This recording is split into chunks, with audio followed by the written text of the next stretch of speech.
আমি ইউকের মানুষ। আমার জন্ম ইংল্যান্ডে, নির্দিষ্টভাবে বললে সাউথ ইয়র্কশায়ার।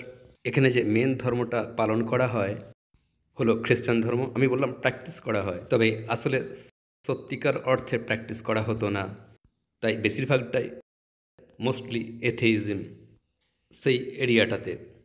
সেখানে কিছু মুসলিমও আছে, কিছু খ্রিস্টানও আছে, আর বাস্তবে ইহুদি আমি খুব কমই দেখেছি। আর হ্যাঁ, কিছু শিখ, হিন্দু ধর্মের মানুষ। তাই এটা খুবই diverse.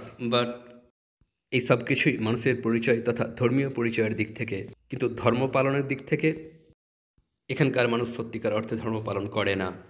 What was your childhood like? Did religion or spirituality play any part in it? Mm. So, আমি কখনো কখনো আমার পরিবারের সাথে চার্চে যেতাম, কিন্তু তা খুবই রেয়ার, সম্ভবত ইস্টারে অথবা অ্যারাউন্ড ক্রিসমাস, বছরে মাত্র কয়েকবার। তবে যখন আমি সেখানে যেতাম বিষয়টা আমি মোটেই সিরিয়াসলি নিতাম না।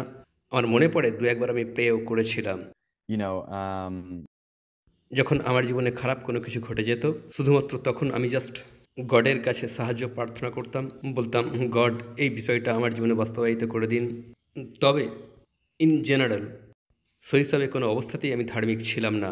আর তারপর যখন আমি একটু বড় হয়ে উঠলাম, যখন আমি ইয়াং টিনেজার হয়ে গেলাম, সম্ভবত 12-13 বছর বয়স, তারও আগে হয়তো, ইন্টারনেটে এথেইস্টদের দ্বারা আমি যথেষ্ট প্রভাবিত হয়ে গেলাম।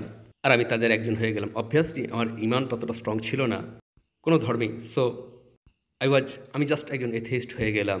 আর আমার মনে হয় এটা সর্বস্থানেই এখন নর্মাল, বিশেষভাবে যেখানে আমি বাস করি। যদি আপনি খ্রিস্টান হন বা এথেইস্ট, দুটোই সবার কাছে একই। So yeah. আমি খুব একটা বেশি কোনো ধর্মের সম্মুখীনই হইনি, কিন্তু আমি কিছু জিনিস দেখেছিলাম যেগুলো আমার কাছে সম্পূর্ণরূপে অর্থহীন ছিল। যেমন যেমন যখন আমি স্কুলে গিয়েছিলাম, আমি একটা খ্রিস্টান স্কুলে গিয়েছিলাম, খ্রিস্টান প্রাইমারি স্কুল, খ্রিস্টান হাই স্কুল। And হ্যাঁ, আমার মনে পড়ে আমি তাদেরকে প্রশ্ন করতাম, লাইক ফর এক্সাম্পল, আমাদের পাপের কারণে জিসাস কীভাবে মারা গেলেন, আমাদের পাপের সাথে তার মৃত্যুর কী সম্পর্ক, এতে আমাদের কি হলো? কিন্তু তারা প্রশ্নগুলো জাস্ট এড়িয়ে যেত। সো এটা ছিল অনেকটা, এই সব কিছুই আমার কাছে কোনো অর্থ প্রকাশ করছিল না, ইউনো। Right.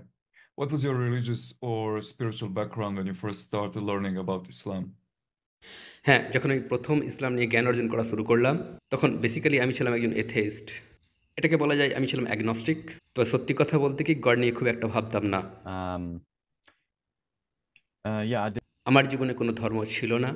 আমি প্রায় গডের কথা ভাবাই ছেড়ে দিয়েছিলাম। আর এমতো অবস্থায় হঠাৎ করে ইসলাম আমার জীবনে চলে এলো। Islam came into my life. আর তা এলো ইনস্টাগ্রাম পোস্টের মাধ্যমে, কারণ আমি ফলো করছিলাম #আল্লাহু আকবার ইনস্টাগ্রামে, অবশ্যই তা বিদ্রুপ করে। আর তারপর আমি দাওয়াতের ভিডিও দেখতে পেলাম। আর সেসব কিছুই আমাকে ইসলামের কিছু প্রমাণ দেখালো, যেগুলো আমাকে ইমোশনালি আকৃষ্ট করলো। আমি নিশ্চিত রূপে কথা বলতে পারি না এক্স্যাক্টলি কোন জিনিসটা আমাকে ইসলামের দিকে টেনেছিল। আমি জানি সেই প্রমাণগুলো, কিন্তু আমি ঠিক জানি না যে কিভাবে সেগুলো আমাকে মুসলিম করে তুললো। এটা একমাত্র একটা মিরাকেলই হতে পারে। ইয়া আলহামদুলিল্লাহ। Alhamdulillah. Can you describe your initial views of Islam before you began to explore it further? হ্যাঁ, সত্যি কথা বলতে কি, ইসলাম নিয়ে তেমন একটা কিছু ভাবতাম না। এটাও জাস্ট ভিন্ন একটা ধর্ম ছিল। এই পৃথিবীর বুকে আরও একটা ধর্ম। তবে এটা ছিল আমার কাছে একটা জোক, কারণ আমি ইসলামের সাথে উগ্রপন্থাকে যুক্ত করে ফেলেছিলাম। তবে খুব একটা বেশি নেগেটিভ দৃষ্টিভঙ্গি ছিল না, কারণ আমি লজিক্যালি জানতাম, কারণ কোনোভাবেই সমস্ত মুসলিম টেরোরিস্ট হতে পারে না। এটা জাস্ট একটা স্টিরিওটাইপ, এটা আমি তখন জেনে গিয়েছিলাম। Can you share what inspired you to take the step of accepting Islam? যেমনটা আমি আগেই বললাম, এটা ছিল ইনস্টাগ্রাম পোস্ট, যেগুলো আমি মিমসের কারণে দেখতে পেয়েছিলাম। আর সেগুলোই আমাকে টেনে নিয়ে গিয়েছিল দাওয়ার পোস্টগুলোতে। আর এই দাওয়াতের পোস্টগুলোই আমার অন্তরকে ইমোশনালি ইসলামের দিকে টেনে নিয়ে গিয়েছিল। আর তারপরেই আমি নিজেকে কয়েক মাস মুসলিম বলে ডাকতে শুরু করলাম, সম্ভবত প্রায় 1 বছর। কিন্তু তখনও আমি করে যাচ্ছিলাম যত সব হারাম কাজ। তবে শুয়োরের মাংস খাওয়া বন্ধ করে দিয়েছিলাম, আর জিলেটিন। আর সেটাই ছিল আমার সামনের দিকে প্রথম পদক্ষেপ। আর খুব সম্ভবত 1.5 বছর পর, নিজেকে মুসলিম হিসেবে ভাবার পর, তারপর থেকে বাস্তবে আমি রিসার্চ করা শুরু করলাম। আমি আলী দাওয়ার ভিডিও দেখলাম, আরও বহু মুসলিম ইউটিউবার্সদের ভিডিও, যারা জাস্ট বিতর্ক করছিল। আর যখন তাদের সেই ডিবেটসগুলো আমি দেখতাম, আমি মুসলিমদের পক্ষই নিয়ে নিতাম। তাদের কাছ থেকে বহু কিছু শিখছিলাম, ইসলামের সত্যতার প্রমাণ। আর তারপর আমি সত্যিকার অর্থে ইসলামে বিশ্বাস করা শুরু করলাম। সো আমার বন্ধু, সে আমাকে একটা মসজিদে যাওয়ার জন্য আমন্ত্রণ করলো ঈদের নামাজে। তো আমি সেখানে গেলাম, আর সেটাই ছিল আমার প্রথমবার কোনো মসজিদে প্রবেশ করা, নিজেকে একজন মুসলিম হিসেবে ডাকার প্রায় 1.5 বছর পর। আর তারপর থেকে আমি প্রতি সপ্তাহেই যাওয়া শুরু করলাম। আর আলহামদুলিল্লাহ এর কয়েক সপ্তাহ পর আমি আমি ইমামকে বললাম আমি কি শাহাদার ঘোষণা দিতে পারি, আর আলহামদুলিল্লাহ তখন থেকেই আমি একজন মুসলিম, নামাজ পড়া শিখলাম and all of that. What was the biggest challenge you faced after becoming a Muslim? Revert মুসলিমদের সবাইকেই বহু চ্যালেঞ্জ ফেস করতে হয়, তবে আলহামদুলিল্লাহ আসলে আমি খুবই রেজিলিয়েন্ট হওয়ার চেষ্টা করেছিলাম প্রায় প্রত্যেকটা চ্যালেঞ্জকেই, আলহামদুলিল্লাহ। সো যখনই কোনো চ্যালেঞ্জের মুখোমুখি আমি হতাম, আমি নিজেকে বলতাম এটাই তো জীবন, ইটস ফাইন। কিন্তু যে চ্যালেঞ্জের কথা আমার মাথায় এখনই আসছে সেটা হলো যে সেই সব মানুষ যাদেরকে আমি চিনতাম যারা মুসলিম ছিল না, আর এমনকি তাদের কয়েকজন মুসলিমও ছিলেন যারা আমাকে বলতো তুমি কিভাবে মুসলিম হতে পারো যখন তুমি এই সব কাজকর্ম করছো। তারা আমার মুখের সামনে বলতো তুমি তো এই গুনাহ করছো, ওই গুনাহ করছো, তোমার মুখে এ কথা ও কথা, তুমি সত্যিকারের মুসলিম নও। হ্যাঁ, আমি জানতাম মুসলিম হিসেবে সেগুলো আমার করা উচিত হয়নি, কিন্তু সেই অর্থে আমার কাছে তো সঠিক গাইডেন্স ছিল না তৎকালীন সময়ে। অবভিয়াসলি এখন আলহামদুলিল্লাহ আমি আর সেসব কাজ করি না, কিন্তু শুরুতে এটা ছিল খুবই দ্য নন মুসলিম হারাম পুলিশ। আপনি জানেন কিনা জানি না, এরূপ বহু অমুসলিম আছেন যারা তারা এক প্রকার হারাম পুলিশ, চারপাশে ঘুরে বেড়ানো। আমি ঠিক তার বিরুদ্ধে নই। যদি আমি একজন অমুসলিম হতাম আর যদি আমার মুসলিম বন্ধু মদ্যপান করতো, বলতাম ভাই তুমি তো মুসলিম, মদ্যপান করো না। তাই আমি বিষয়টা বুঝতে পারি, কিন্তু একই সাথে এটা ছিল একটা চ্যালেঞ্জ, কারণ আমি আমার নিজস্ব গতিবেগে ইমপ্রুভ করতে চাইছিলাম। How would you compare your life before and after becoming a Muslim? Well, আমি মুসলিম হওয়ার আগে অথবা আমি একজন প্রপার মুসলিম হওয়ার আগে, কারণ প্রথম কয়েক মাস আমি সেই অর্থে সত্যিকারের মুসলিম ছিলাম না। আমার নিজের ওপর কোনো প্রকার রেস্ট্রিকশন ছিল না। আমি ছিলাম সেই টাইপের একজন ব্যক্তি যে জাস্ট সেটাই করতো যেটা সে চাইতো। আক্ষরিক অর্থেই কোনো রেস্ট্রিকশন ছিল না, যা চাইতাম যা ভাবতাম তাই করতাম। আর আমি জানি এটা এক ধরনের খুবই মজার জীবন, কিন্তু এই জীবন কোনো কাজের ছিল না। দেখুন, স্পষ্টতই ইসলামের সমস্ত নিয়মকানুন আপনার জন্য উপকারী। আপনি ড্রিঙ্ক করতে পারবেন না, এটা পারবেন না, ওটা পারবেন না, আর এগুলো খুবই ভালো রুল আর আপনার নিজের জন্য উপকারী। সো আমি বলবো যে এখন আমি একজন মুসলিম, আমার আছে এখন অনেক বেশি নিয়ন্ত্রণ আমার নিজের ওপর, আমার আছে উত্তম সীমাবদ্ধতা, নিজের জীবনকে সুদৃঢ় করতে পেয়ে গিয়েছি ইসলাম।